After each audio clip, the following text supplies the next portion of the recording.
Hi, hello everyone. Nice to meet you and good afternoon. Thank you for coming this talk.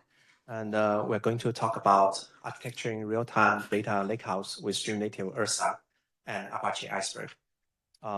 Today, my name is Neng Lu. I'm the director of engineering at StreamNative. And also we have a partner here, Gaurav Saxena, who is the director of engineering at a Fortune 500 industry. Unfortunately, he couldn't make the call, presentation today. So I have our CEO here to be the backup and to cover his part. Yeah. Sure. You can assume I'm Gaurav for this presentation. I'll just cover a couple of slides as a kind of agenda and also the background, and then mostly would then cover the rest of the talk. So we get started talking about some of the background from automotive industry and also some of the enterprise requirements there. And then we're talking about kind of existing solutions and then what are the challenges and looking into how we solve some of the challenges there using Iceberg together with Ursa, which is a Kafka compatible data streaming engine. And then at the end, there will be a conclusion and Q&A. To just get started looking into kind of a high-level background, especially in the automotive space, you see that there's a lot of evolving data landscape in almost every industry. There's tons of the data, real-time data comes in, whether it's coming from sensors, different smart devices, and as well as some of these real-time streaming events. And with the rise of the AI agent is going to sending more like these interactions, and there's a lot of events coming in, and almost these events coming in near real time, and nearly the need for like timely analytics kind of has been shifted from looking into batch like schedule like regularly reporting towards more reacting to events in real time, thinking about looking into kind of automotive space is when you drive a car and when you need to kind of react to certain events in real time. So those are kind of a very important aspects. And now we're talking about AI agent robotics. All this is kind of require you processing events in real time. And traditional these connectors and ETL pipeline is not kind of designed for reacting to those events in real time, and hence that is where we need this data streaming platform and interacting with massive data. But if you put into the requirement to large enterprises like Fortune 500, automotive space, the challenges there would entirely different. So moving into the next one is what we kind of looking into the large enterprises usually categorize the requirements into four pieces. First one is scalability. You need to looking into a platform and architecture that is able to handle massive data coming in real time. And secondly, it's enterprise is not like fast growing like startup. So how to making sure governance and compliance are kind of meet. That is kind of first principle that a lot of enterprises are following.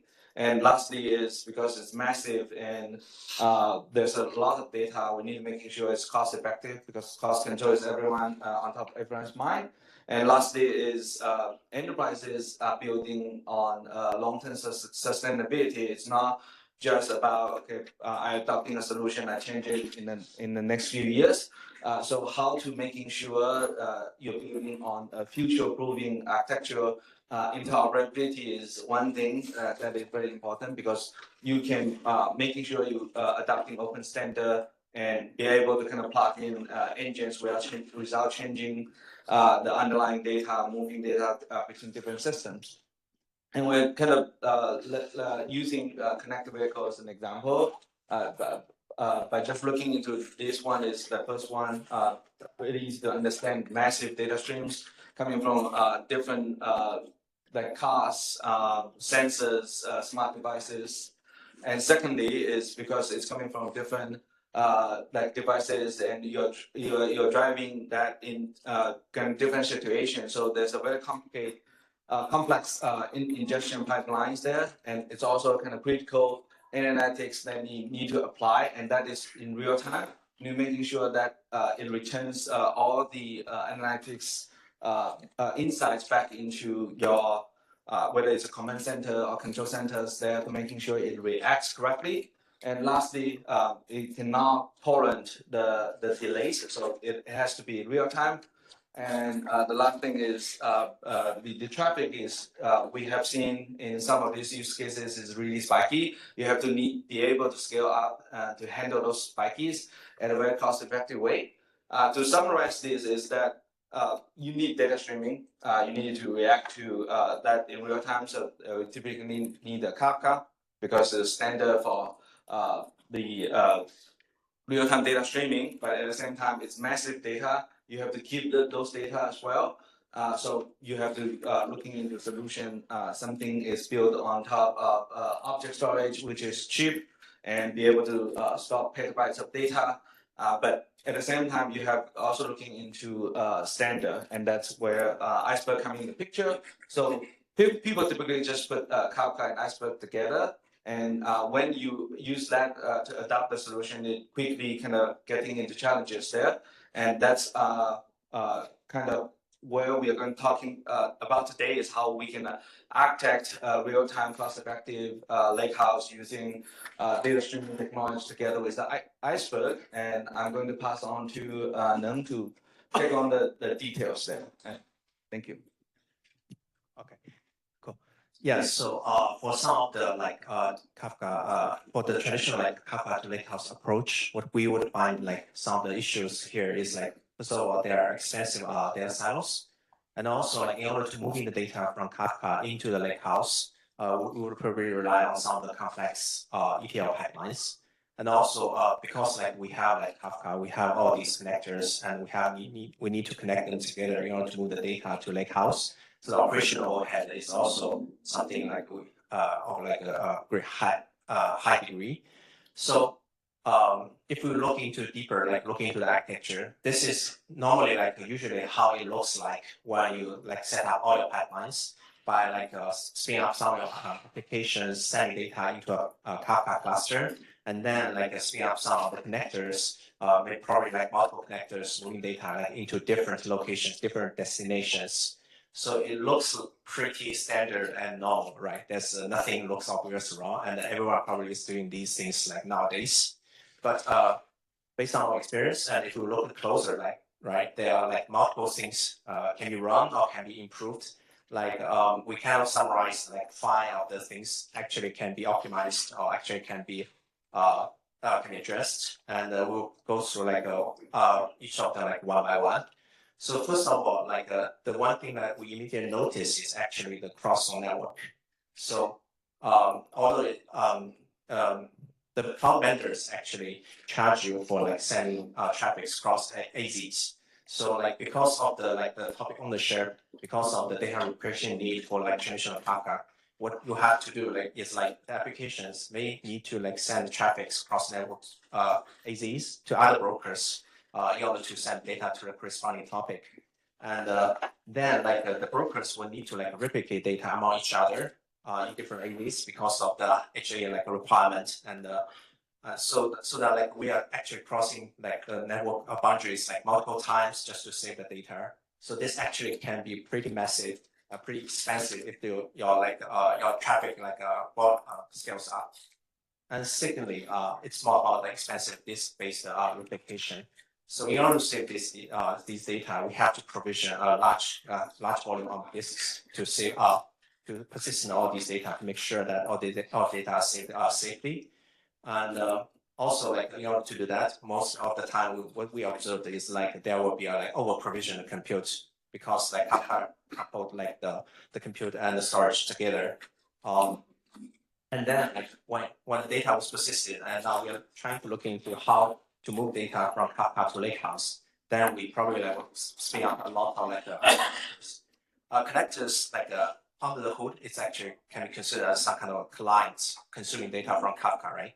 So again, because of this topic ownership and we cannot avoid this like a cross-zone network traffic issue. And also connector itself sometimes can be very expensive, like depending on whether you are self-hosting or like you're adopting some vendors. If you are self-hosting all these connectors, that means like you probably need some of the team to manage all those connectors for you and take care of them and ensure that they're running successfully.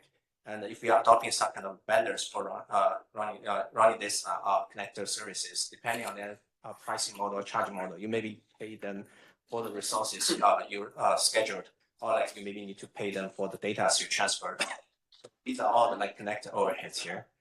And also, lastly but not least, because like it's kind of in nowadays, like in the modern business, people would rely, different teams would need to rely on different like toolings for analysis the data to do some kind of dig some kind of insights from all these data. So multiple tools will potentially be adopted, and that's like there will potentially be like multiple copies of the same data into different like platforms, different data. These are all like the overhead or the cost that we could identify from this like standard like nowadays like data pipeline. So like I think the next thing is about the Lakehouse paradigm shift and Apache Iceberg.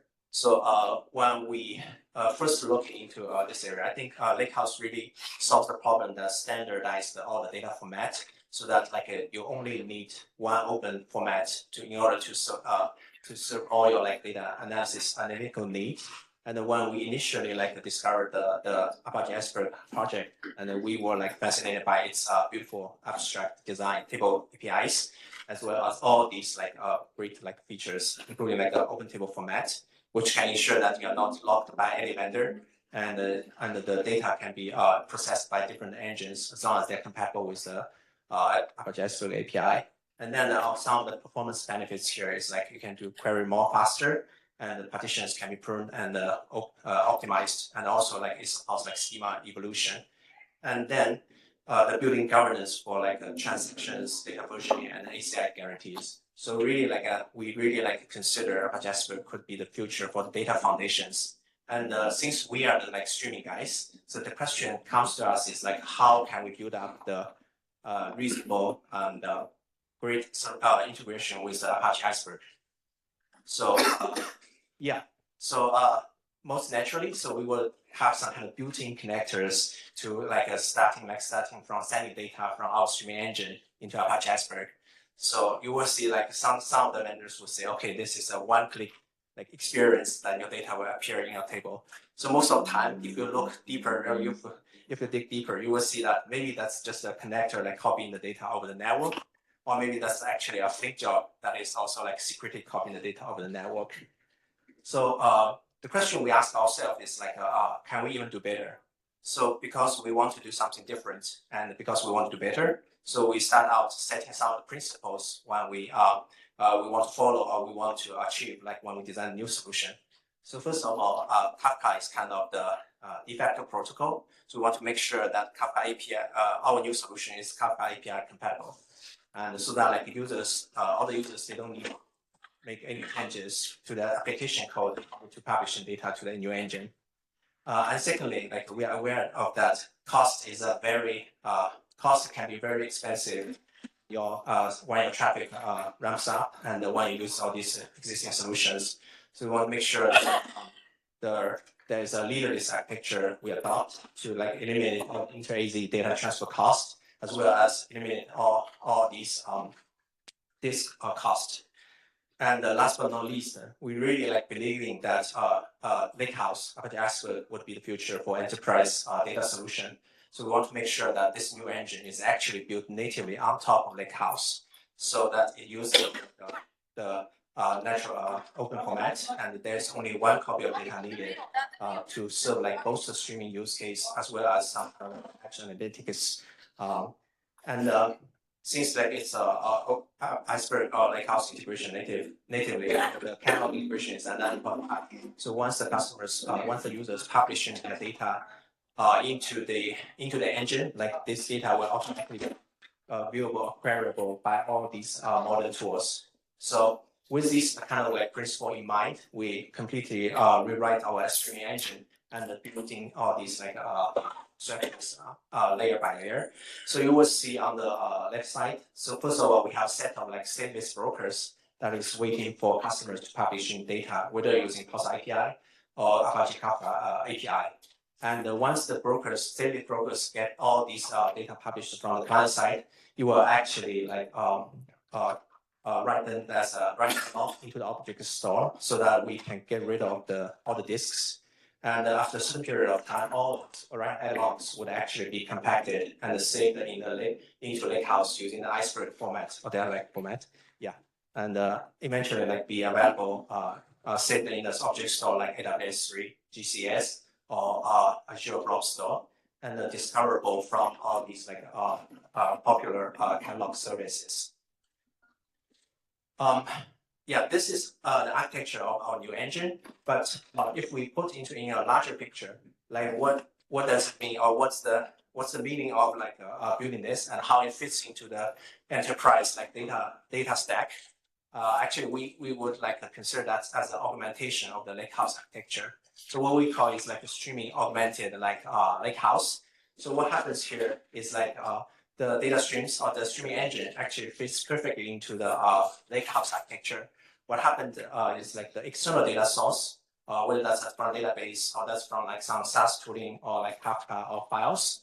If it's kind of streaming like data, you can directly publish that into the new engine, and then on the consumer side, your real-time applications can still consume all these data in a real-time way and do all these like streaming processing in real-time application or event-driven like services.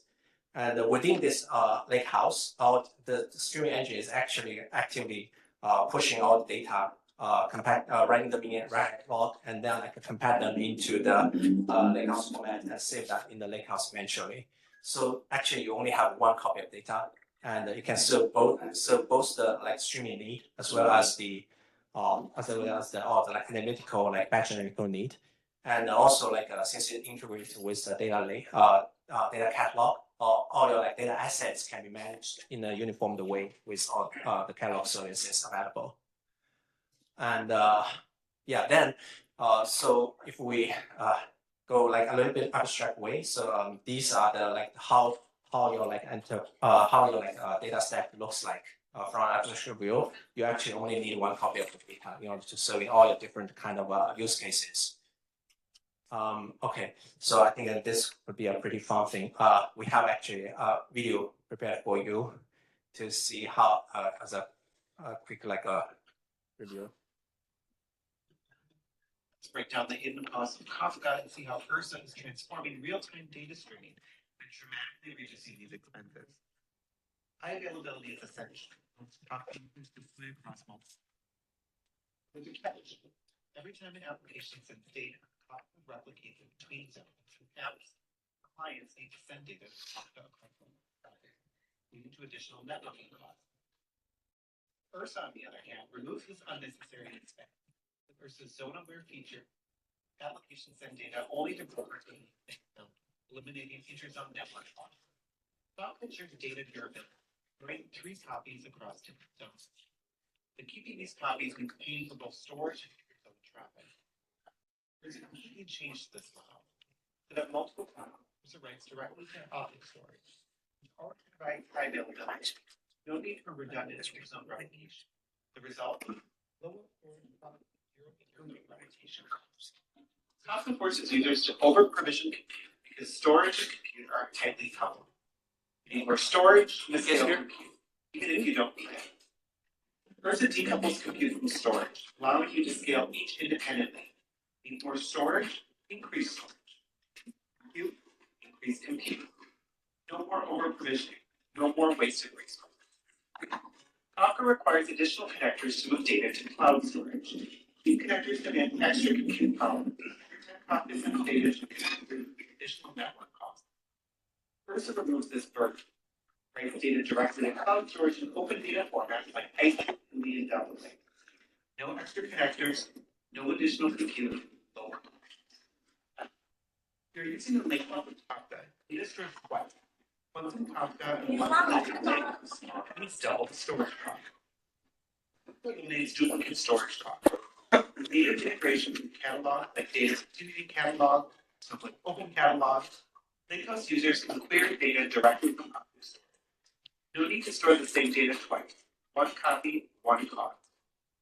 Top this hidden cost add up.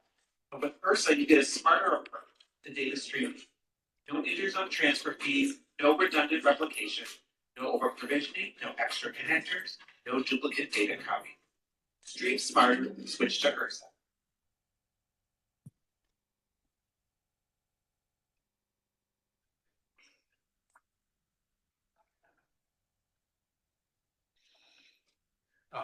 Yeah, so I think this video summarizes all the points we just discussed in a more beautiful way that I can do.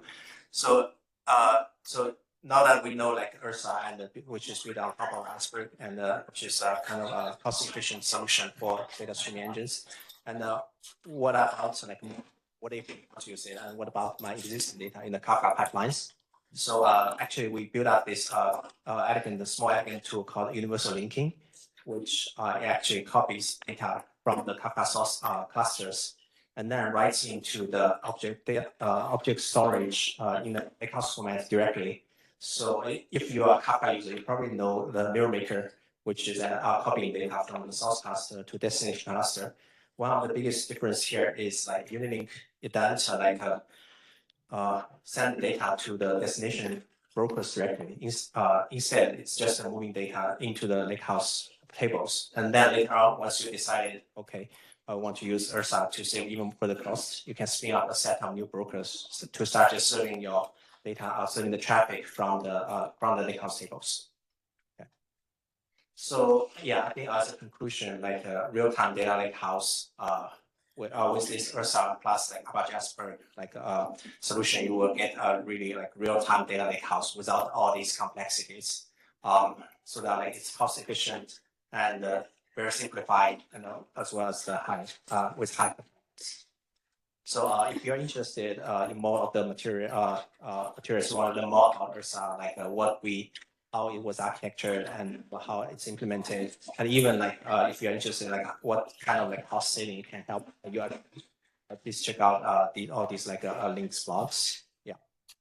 And last but not least, there will be a new data streaming summit at the end of this month, which will be more focusing on the streaming technologies and its integration with AI and its integration with Iceberg. All these different topics. If you're interested, feel free to register and join the meeting. Yeah, I think that's probably all I want to share. If any questions or yeah.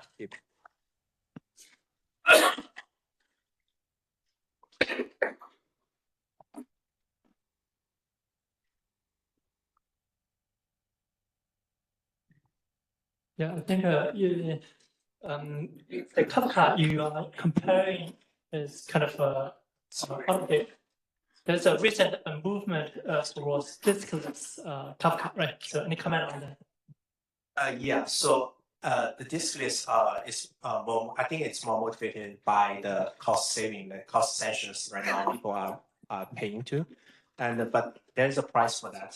So it's diskless, but you will probably be tolerant more higher latencies because people are nowadays these diskless systems are saving the data into object storage directly instead of writing on the disk. So the latency based on benchmarks will be a few hundred milliseconds instead of a single-digit millisecond. But most of the case, what we learned is Kafka users, they actually don't care about latency that much. They don't need this single-digit latency at all. So trading these latency, relaxing all these latency requirements, but trade for 90% higher percent cost saving. That's something people were willing to trade on. And there are actually a lot of players, and even the open source Kafka community is actually right now working on implementing these diskless solutions. So I think that's the trend, and then it fits into certain kind of use cases and trade the latency for lower cost. No other question. I can continue a little bit more. My understanding is StreamNative is kind of adapted from Ursa, right? Is it the same code base or something installed from scratch? Yeah, so yeah, good question actually. So we originally start our technology based on Pulsar, Apache Pulsar. But this Ursa engine is a completely new engine that we designed and implemented from scratch, which has is fully like a new engine that have it's not like we make some tweaks here also to implement that. Okay, so Ursa is your main product and it's something you start from ground up. I would say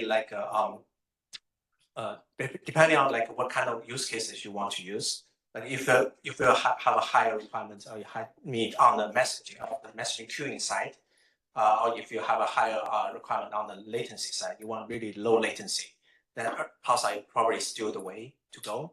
But here, what we are targeting is actually for certain a subset of use cases that you have a very high throughput traffic.